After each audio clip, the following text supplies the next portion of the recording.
YouTube family, this Grandmaster Bay back with another one. Trigger warning. This is going to be a tough one, but it's something that we need to unpack, and we need to, we need to be more aware of this. So let's go ahead and jump into it. When I was 14, I had a train ran on me by three senior boys in high school. I was 14. Okay, just starting right there. Man, we really need to do better jobs at talking to our children. 17, 16, even 18, still a child. They haven't fully developed, and they may be doing things that they not are really aware of. They don't know what they're doing. So it's very important that we really be in their ear, man, and tell them like, man, what's right and what's wrong, what's out of pocket and what's not out of pocket. And I know right and wrong is subjective. Everybody has their own personal opinion, but I'm talking about on a moral level, on a moral principle character level. You get what I mean? All right, so let's keep it going. One was 17, another was 17, and one was 16 years old. When I was 14, I got bullied a lot, so I didn't have any friends in school, and my home life was no better than my school life. I was the black sheep of my family, and I was severely mistreated in my home, and I was left out, neglected, and bullied in school. So just pausing on that, she really being open about how the issues in the home, her foundation started off and led to issues outside the home. I think that's key. That's crucial. And that's what I'm saying. Like, it's really the jobs of parents, man, to be owning with their children. Like, I know life is hella hard when it comes to bills, your social life, your love life, you trying to do everything. But if you got children, man, you got to be in their ear and in their face daily, really putting them up on game and letting them know what's up and giving them that love, that encouragement. You got to really be building them up in, like, so they could be prepared to deal with this world for real. I walked to school every day by myself with my headphones in, listening to my music, and I walked home every day by myself. I never bothered anyone, I never talked to anyone. I was a very shy child. These boys were extremely handsome and very popular in school, and they also happened to have to walk every day to school, to and from. And one day, they decided to start speaking to little old me. Now you have to understand my perspective at this time. I was a nobody and nothing, both in school and in my home life. Nobody gave a damn about me, to the point teachers had to bring food to school, groceries for me at one point in time. And That's like hella heartbreaking. She said she was a nothing and a nobody at school and in her own home. Like, I don't think no child should experience in that. Like, seriously, man. And all of a sudden, the popular boys were coming up to me and talking to me while we were walking home to school together. Not only were they popular, they were attractive. All the girls wanted them. They were in ROTC, they played sports, they were light skinned, they had the curly hair, the best fits, the flyest Jordans, and they were talking to me? Now, also too, I feel like it's important to teach our children not to value and chase after those things. You see, the things that she was saying, that she was describing, that caught her attention, that she associated with attractiveness. It was a lot of external things. It wasn't really anything that couldn't be bought besides them being light skinned with the curly hair. And I really don't get that. But yeah, it's man, we got a lot of work to do in our community and with our people. With my raggedy clothes, with my hand-me-downs, with my hot waters, with my hair all over my head, with my funky armpits. I felt like I was dreaming. I couldn't believe it. Like, this could finally be my chance. I could finally have some friends. I could finally be part of the popular crowd. I could finally be in, right? They told me that I was cool, that they wanted me to come over and play games with them. So that's what I did. One day I followed them home. I walked right down the street with them to their house, and I went inside to play Call of Duty with them. I remember their home was much different from my home life. Their mom was in the kitchen cooking, their aunts were in there, they was all chit.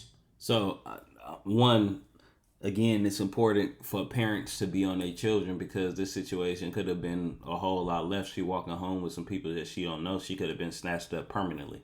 Two, I'm curious on what the adults that were around, like why they didn't step in and intervene with this. She was bringing up their parents and their aunties, I'm like, they mother, like, I don't get it, but okay, let's continue.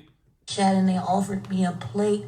Their brothers and cousins were all in the room playing together. I was so amazed. I felt so welcomed. I felt so at home.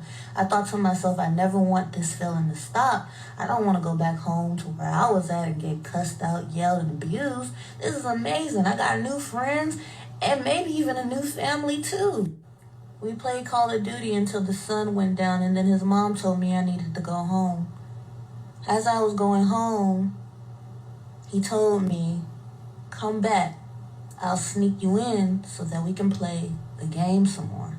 When it started to get dark, I obviously had to head back home. But as I was getting ready to leave, he came up to me and said, come back tonight. I'll sneak you in so we can play more of the game. 14-year-old me, oh, I don't want to play more of the game with one of the most popular boys in school. Come on now. So that's what I did. I came back. And we played the game. And then he leaned over and he touched me. And he kissed me. And he told me I was pretty. In my mind, it was like someone blew my head off.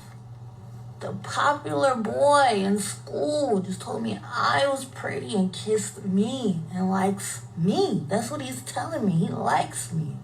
Fast forward, and he's got my clothes off, and we're doing the whoop-de-woo, and I'm completely vulnerable. And as we're doing it, and he turns me over and tells me to get on my hands and knees and arch my back, I hear the door crack open. I look up in shock, gasp, thinking his mom has called us and we're about to be in so much trouble, but nope.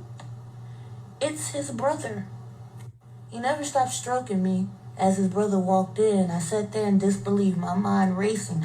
Mind you, I hadn't even had sex really before this. A couple of little playful things here and there, but this was really my first full time going all the way. At 14, that's hella young. Like, seriously. And, man, it's so important, man. Fathers, y'all, we got to do better jobs, man. Like, we got to do a lot better jobs. Fathers, we got to do a lot better jobs, especially with both, with these boys and with these girls. Like, they too fast.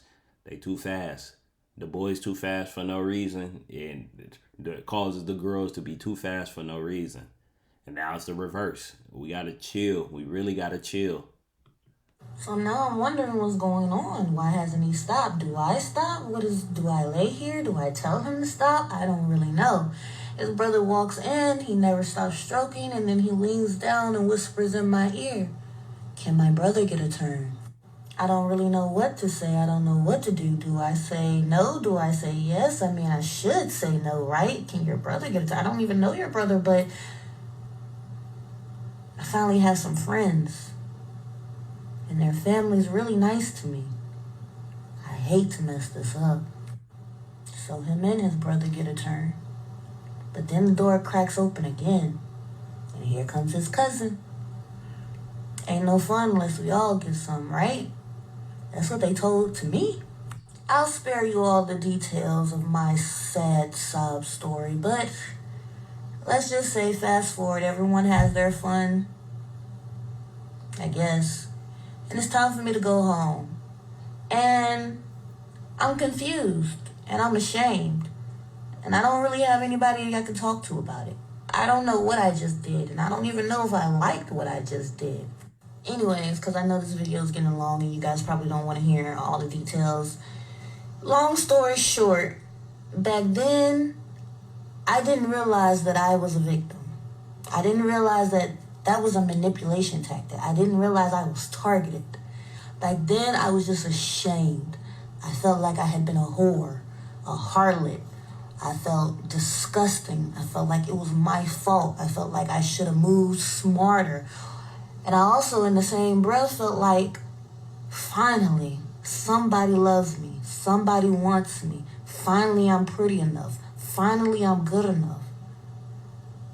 And it was two confusing different feelings. And now that I'm older, I really understand what was going on. And I'm just making this video to spread awareness for the other girls that may have had the same thing happen to them or may have gone through similar things and were always too ashamed to bring it up or speak their truth.